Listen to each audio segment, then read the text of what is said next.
The sweet taste, not a single human being can refuse it. Very, very few you'll come across based on their kapha predominant personalities who do not enjoy eating sweets.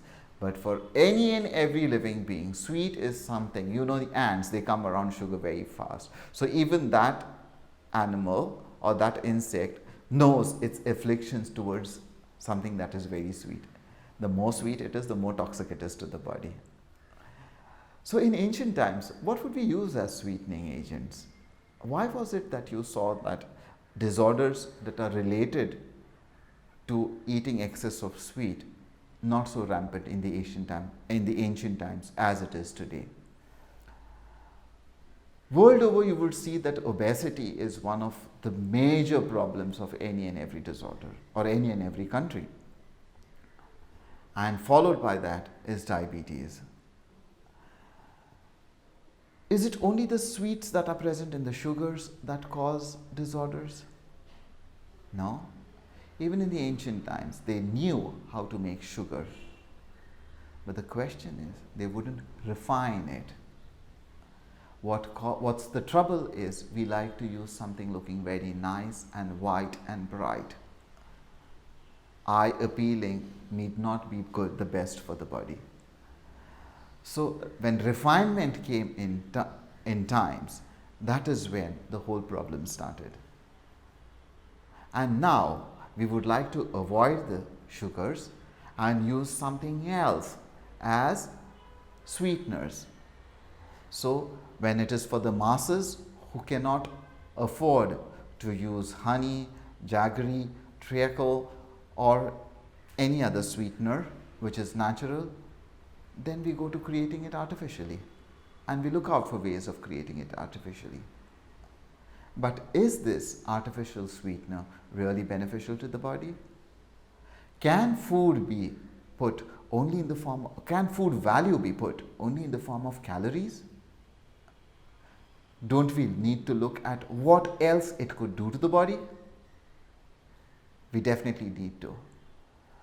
It has been found by a lot of researchers that these sweetening agents as we use are primary causes for neurological deficits, not only in you but also in your seeds.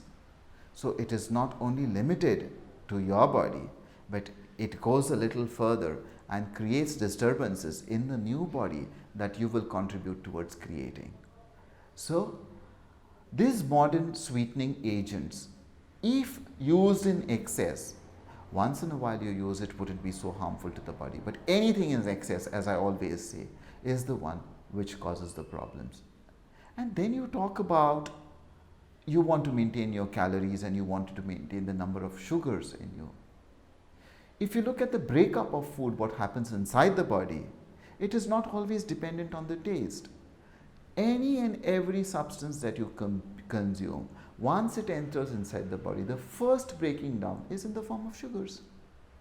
So whether it is appealingly sweet to your taste or it appears bland but not sweet, or any substance that appears absolutely flat, all that it does after going inside the body is gets converted into sugars. So you are living in that dream world that I'm not eating sugars, I've cut out on sugars, but at the same time you find yourself increasing your weight, or you find yourself having the bad effects of sugars in your body. It is because the entire food material that has gone inside. So this little pill that you put in your cup of tea, or this little pill that you add to your cakes, pastries and everything else, is not the only one responsible. It is the entire food that you eat that makes up for it. So when you add these substances inside, remember, you are responsible for your own brain. They will go and afflict your brain. In the long run, you are the one who will be suffering from disorders which are neurological in origin. So it seems good for the tongue and taste to have an appealing product like that, without having the fear of adding on weight or increasing your sugar levels, they do not come with this much of knowledge put up on their substances which contain this. So it is left for y'all to decide to what sweetening agent you could rather use, which would not increase the amount of calories in your body, or which would not cause peaking up of sugar, which is one of the primary causes for disorders post-diabetes. If your sugar level has to rise, it has to rise slowly and come down slowly.